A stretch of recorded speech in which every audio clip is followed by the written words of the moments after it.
Hello friends, आपका हमारे channel में स्वागत है।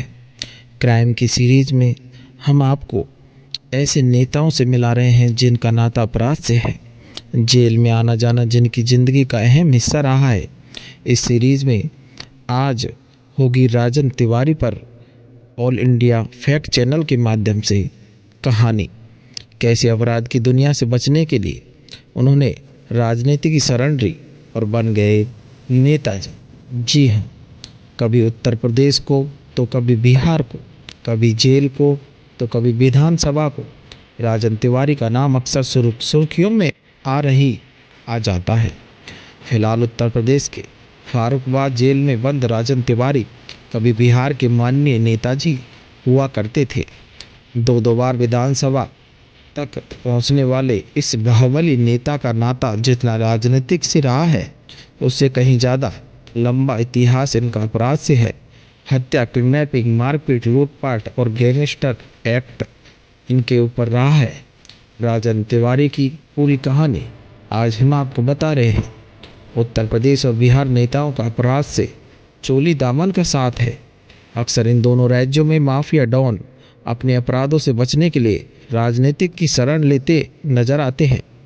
राजन तिवारी को भी उन्हीं नेताओं में एक माना जाता सकता है। उत्तर प्रदेश के गोरखपुर के सोहगोरा गांव में एक बेहद साधारण परिवार में राजन तिवारी का जन्म हुआ। पिता सरकारी वकील थे, बेटे को पढ़ा लिखा कर अच्छा ऑफिसर बनाना चाहते थे, लेकिन राजन तिवारी तो कुछ और ही सपना देख रहा था। स्कूल टाइम तक तो सब कुछ ठीक रहा, लेकिन गोरखपुर यूनिवर्सिटी में पहुंचते ही राजन तिवारी के रंग ढंग बदलने लगे। गोरखपुर यूनिवर्सिटी सालों से छात्र राजनीति का गढ़ रही है तथा छात्र राजनीति या यूं कहे सरकारी ठेकों पर अपना कब्जा जमाने का जरिया रहा है।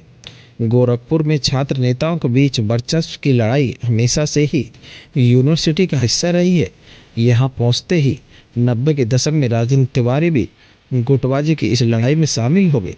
उस वक्त श्री प्रकाश शुक्ला की तूती बोलती थी। ब्राह्मण और ठाकुरों की लड़ाई में श्री प्रकाश अपना रुतबा जमा चुके थे और फिर राजन तिवारी ने भी श्री प्रकाश शुक्ला के साथ हाथ मिला लिए। गोरखपुर यूनिवर्सिटी में दहशत। गोरखपुर में श्री प्रकाश शुक्ला और उनके एक अन्य साथी आनंद पांडे का आतंक पहले ही काफ़ी बढ़ा चुके थे, और जब राजन तिवारी भी इस गैंग का हिस्सा बन चुके थे, इन तीनों की तिगड़ी ने पुलिस की नाक में दम कर दिया था। अक्सर मारपीट, चाकू से वार, हत्या की कोशिश, किडनैपिंग, हत्या जैसे संगीन मामले इस गैंग के खाते में जुड़ते रहे हैं। राजन तिवारी का नाम भी आपराधिक की लिस्ट में शामिल हो चुका है। ये माना जाता है कि राजन तिवारी श्री प्रकाश जायसवाल राइट हैंड है और इस गैंग से जुड़े तमाम काले कारनामों में तिवारी का नाम होता ही आता है। दोस्तों, वीर प्रताप शाही पर हमला भी किया इन्होंने, जो 24 अक्टूबर 1996 को महाराजगंज के लक्ष्मीपुर विधानसभा से विधायक रहे बाहुबली नेता वीरेंद्र प्रताप शाही के ऊपर जानलेवा हमला होता था।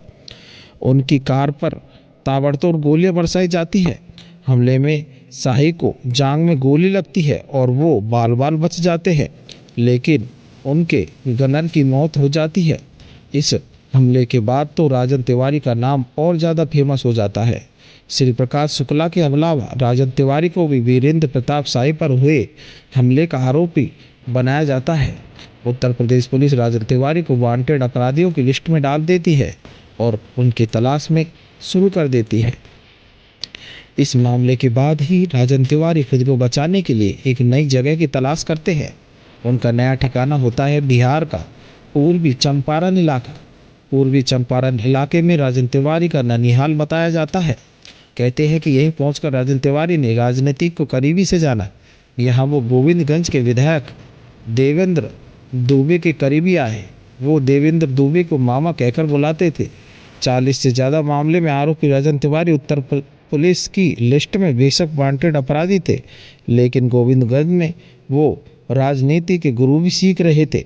यहाँ पर राजन तिवारी ने अपना एक गैंग बना लिया। बिहार में भी उनके ऊपर कई आपराधिक मामले दर्ज हुए। इसी दौरान राजन तिवारी के कथित मामा और गोविंदगंज के तत्कालीन विधायक देवेंद्र दुबे की हत्या हो जाती है। इस हत्या में 2 लोगों के नाम सामने आते हैं। माकपा के विधायक अजीत सरकार और दूसरे लालू सरकार में मंत्री ब्रज बिहारी प्रसाद। लेकिन थोड़े ही दिनों में इन दोनों का कत्ल हो जाता है और आरोप लगते हैं राजन तिवारी पर और उनके गैंग पर।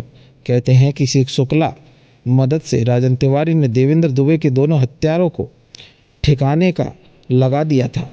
राजन तिवारी इन दोनों हत्यारों के आरोप में लंबे समय तक जेल में रहे। निचली अदालत ने उन्हें उम्रकैद की सजा सुनाई थी। हालांकि 15 साल बाद 2014 में उन्हें पटना हाईकोर्ट में हत्या के आरोपियों से बरी कर दिया गया था। देवेंद्र दुबे की हत्या के बाद राजेंद्र तिवारी ने गोविंदगंज से ही चुनाव लड़ा और जीत भी दर्ज हासिल की। यूपी पुलिस का वांटेड अपराधी बिहार में विधायक बन चुका था। राजेंद्र तिवारी ने गोविंदगंज सीट से 2 बार चुनाव जीता, पहली बार निर्दलीय और दूसरी बार लोक शक्ति पार्टी से। 2004 में उन्होंने लोकसभा चुनाव में भी अपना किस्मत आजमाया। नीतीश सरकार के आने के बाद बिहार में राजेंद्र तिवारी की दाल नहीं गलती नजर आ रही और उन्हें एक बार फिर उत्तर प्रदेश का रुख किया। 2016 में राजेंद्र तिवारी बीएसपी में शामिल हो गए, लेकिन पार्टी ने उन्हें सीट नहीं दी। फिलहाल फारूक जेल में बंद है राजन तिवारी। 2019 से लोकसभा चुनाव पहले राजन तिवारी ने बीएसपी को छोड़ बीजेपी का दामन थामा।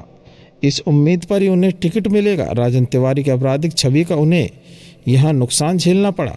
उनके बीजेपी ज्वाइन करने पर सवाल खड़े होने लगे और उन्हें पार्टी से साइडलाइन कर दिया गया। इतना ही नहीं, योगी सरकार ने उनको उत्तर प्रदेश के मोस्ट वांटेड माफियाओं की लिस्ट में शामिल किया। पिछले महीने सितंबर में राजन तिवारी को बिहार के रक्सौल से गिरफ्तार किया गया। पहले उन्हें गोरखपुर जेल में रखा गया, लेकिन कुछ ही दिनों बाद उन्हें गोरखपुर से हटाकर फारुखाबाद जेल में भेज दिया गया, जहां फिलहाल वो बंद है। इसी महीने राजन तिवारी पर पुलिसकर्मियों को धमकाने का भी आरोप लगाया जाता है। दोस्तों, राजन तिवारी के बड़े भाई राजू तिवारी भी राजनीति में ही हैं। 2015 में गोविंदगंज से उन्होंने लोक जनशक्ति पार्टी की टिकट पर चुनाव जीता था।